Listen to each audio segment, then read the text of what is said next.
बरगद के नीचे गांव का ढाबा।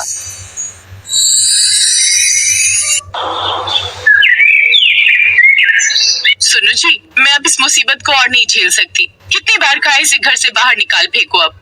हाँ डार्लिंग, तुम टेंशन ना लो, मैं इसे यहाँ से चलता करता हूँ। अंजना, अब तुम और यहाँ नहीं रह सकती हो। चल अब सामान की गठरी उठाओ और फिर निकल यहाँ से।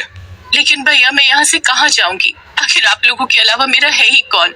तो तू क्या चाहती है? तेरे यहाँ रहने से हम दोनों में कलेश बना रहे? नहीं नहीं, मैं अब और अपने घर पर कलेश नहीं चाहता। चलो चलो निकलो यहाँ से। अब मनीष उसको चलता करता है। बेचारी अंजना रोते हुए घर से बाहर चली जाती है। हे भगवान, अब मैं कहाँ जाऊँ? मेरे अपने ही सगे भाई भाभी ने मुझे घर से बाहर निकाल दिया। माँ बाप पहले ही चले गए थे, अब भाई भाभी ने भी मुंह मोड़ लिया। अब मैं किसके लिए जीऊं? मेरी तो जीने की इच्छा ही खत्म हो गई है। अंजना तो जैसे हिम्मत हार चुकी थी। वो वहीं पर सड़क पर बैठे बैठे रोती रहती है। रोते रोते उसे शाम हो जाती है और वो सोचती है, अब कुछ नहीं रहा मेरे जीवन में। इस तरह बेकार की जिंदगी जीने से अच्छा कि मैं नदी में डूब ही जाऊं। ऐसा सोचकर वो नदी किनारे चल पड़ती है। कुछ देर बाद वो नदी के पास पहुंच जाती है। हे भगवान, तूने भी मेरा साथ नहीं दिया। सोचा था तू मेरा सहारा बनेगा, लेकिन तूने भी मेरा साथ नहीं दिया। खैर, जब मेरे अपनों ने ही मुझे घर से निकाल दिया तो बाकी सब क्या ही मेरा साथ देंगे। अब तो मेरे जीने का मतलब ही नहीं है। आ रही हूँ भगवान मैं तेरे पास। वहीं पास में एक पेड़ की छांव में मगन साधु उसकी ये बातें सुन लेता है और वो उसके पास आते हैं। क्या हुआ बेटी, तू क्यों इतनी परेशान है? फिर अंजना उसे सारी बात बताती है। अब आप ही बताइए बाबा, मैं क्या करूँ? मेरी तो कुछ समझ नहीं आ रहा। बेटी, हालातों से लड़ना सीखो, उनसे भागना नहीं।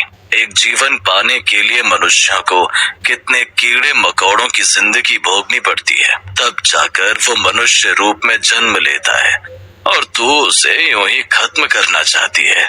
नहीं, ये गलत है। तो आप ही बताइए बाबा, मैं कहाँ रहूंगी और करूंगी क्या? कैसे अपना पेट पालूंगी? बेटी, इंसान को सर ढकने के लिए बस एक छत चाहिए होती है, फिर वो चाहे पक्की सीमेंट की हो या फिर एक झोपड़ी की। मैं तेरे लिए यहीं पास में कुटिया बना देता हूँ, तो उसी में रहना। और कुछ दिन तक के लिए मेरे पास ये थोड़ा अनाज है, इससे तेरा गुजारा चल जाएगा। तब तक तू खुद के किसी काम के बारे में सोच लेना। अब अंजना को साधु बाबा की बात ठीक लगती है।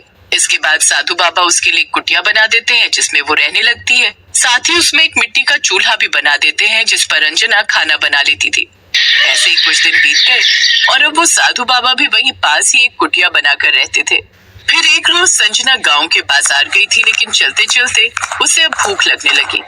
ओफो, कितनी जोरों की भूख लगी है, कुछ खा लेती हूँ। वो यहाँ वहाँ कुछ खाने के लिए कोई ठेला देखने लगती है। तभी उसकी नजर एक ठेले पर जाती है। वो उस ठेले पर जाती है। भैया जी, बहुत जोरों की भूख लगी है, क्या पराठा खाने को मिल सकता है? लेकिन मेरे पास पैसे नहीं है। तो मैंने क्या यहाँ पर लंगर खोला हुआ है जो मुफ्त में दे दूं? ठेले वाला उसे डांट देता है। तभी एक ग्राहक को उस पर दया आ जाती है। अरे भैया, उसे भूख लगी है तो एक पराठा दे दो, उसके पैसे मैं दे दूंगी। उस औरत के कहने पर वो उसे पराठा दे देता है। अंजना जब वो पराठा खाती है तो वो उसे कुछ खास नहीं लगता, लेकिन उसे भूख जोरों की लगी थी इसलिए वो पराठा खा लेती है। उस औरत को धन्यवाद देकर वो वहाँ से चली जाती है, लेकिन रास्ते भर एक ही बात सोचती है। उस ठेले वाले का पराठा तो बिल्कुल भी मजेदार नहीं था, लेकिन फिर भी उसके ठेले पर कितनी भीड़ थी। उससे अच्छा खाना तो मैं ही बना लेती हूँ। अगर मैं भी ऐसा कोई काम खोल लूँ तो क्या पता अच्छी कमाई हो जाए। यही सोचते हुए अब अंजना कुटिया में आ जाती है और उस शाम को वो आकर पराठा बनाती है और सबसे पहले साधु बाबा को जाकर देखती है, जो उसकी कुटिया से थोड़ी दूर पर ही एक झोपड़ी बनाकर रहते थे। बाबा, ये खाकर बताइए ये खाना कैसा बना है? साधु बाबा ने जैसे ही उसके हाथ का बना पराठा खाया तो खुश हो गए। वाह अंजना बेटी, तुम्हारे हाथों में तो मानो साक्षात मां अन्नपूर्णा का वास है। इतने अच्छे पराठे तो मैंने पहले कभी नहीं खाए। सच में बाबा? वैसे बाबा जी, मैं सब्जी रोटी भी बहुत अच्छी बनाती हूँ। बाबा जी, मैं सोच रही हूँ अगर मैं खुद का खाने का ढाबा खोल लूँ तो कैसा रहेगा? कम से कम कमाई का कोई जरिया तो होगा। और मैंने देखा कि इस गांव में उस एक ठेले वाले के अलावा और खाने के लिए कुछ भी नहीं है। विचार तो तुम्हारा अच्छा है बेटी, लेकिन तभी वो उदास हो जाती है। क्या हुआ बेटी? बाबा, मेरी समझ में ये नहीं आ रहा कि मैं ये काम शुरू कहाँ करूंगी, और इसको शुरू करने के लिए कुछ पैसे भी तो चाहिए होंगे।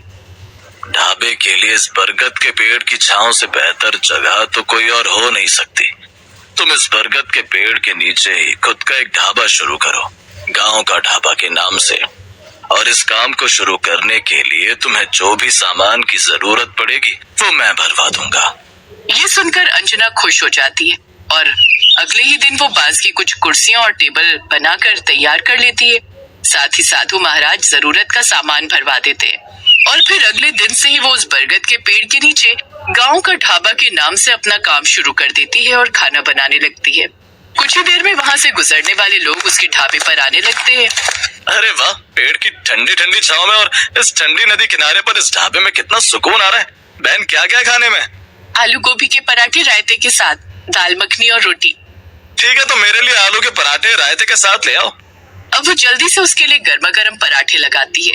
ग्राहक जैसे ही वो पराठे खाता है वो खुश हो जाता है और अब वो जाकर गांव के और लोगों को भी बताता है। भाई क्या स्वाद है, उस बहन के हाथों में भाई मजा आ गया। मैं तो कहता हूँ एक बार आप भी खाकर देखो। क्या सच में? पहले तो हमें कभी ढाबा के खाना खाने का मन करता था तो वो तभी संभव हो पाता था जब हम शहर जाते थे, लेकिन अब अपने गांव में भी खाने को मिल जाएगा। चलो हम भी चलकर देखते हैं। अब गांव के और भी लोग उसके पास आते हैं और उसके ढाबे का बना हुआ खाना खाने लगते हैं। उन सबको भी वो बड़ा पसंद आता है और अब कुछ ही दिनों में उसका ढाबा और भी अच्छा चलने लगता है। अब वो और भी तरह का खाना ढाबे पर बेचने लगती है। वाह बेटी, तुमने तो कम दिनों में ही बड़ी तरक्की कर ली। ये सब आपके कारण ही तो पॉसिबल हो पाया बाबा जी, नहीं तो मुझे अकेले में इतनी हिम्मत कहाँ थी। धीरे धीरे उसकी कामयाबी की बात अब उसके भाई और भाभी को भी पता चलती है। सुना है वो बड़ी कमाई कर रही है, अब हमें उसे घर ले आना चाहिए ताकि उसके पैसे हम हथिया सके। तुम ठीक कहती हो, चलो अभी उसके पास चलते हैं। वो दोनों मिलकर अंजना के उस ढाबे पर जाते हैं। हमें माफ कर दे बहन, वो उस रोज तेरी भाभी की बातों में आकर मैंने तुझे घर से निकाल दिया, लेकिन अब मुझे मेरी गलती का एहसास हो गया है। अब से तुम इस कुटिया में नहीं बल्कि अपने घर चलकर रहोगी। हाँ अंजना, मुझसे भी गलती हो गई जो मैंने तुम्हारे साथ की गलत किया। चलो ना, अब चलकर हमारे साथ हमारे घर में रहो। अगर आप दोनों को सच में एहसास होता ना तो मैं आपके साथ जरूर चलती, लेकिन आप दोनों यहाँ सिर्फ इसलिए आए हो क्योंकि अब मैं कमाने लगी हूँ। लेकिन सच कहूँ तो मुझे कोई शौक नहीं है आप जैसे लालची लोगों के साथ जाने का। मैं यहीं खुश हूँ। अब वो दोनों बुरा समूह बनाकर वहाँ से चले जाते हैं और कुछ समय बाद अंजना खुद का बड़ा पक्का घर बना लेती है। साथ ही अपने उस बरगद के नीचे बने अपने ढाबे को खुशी खुशी चलाती है।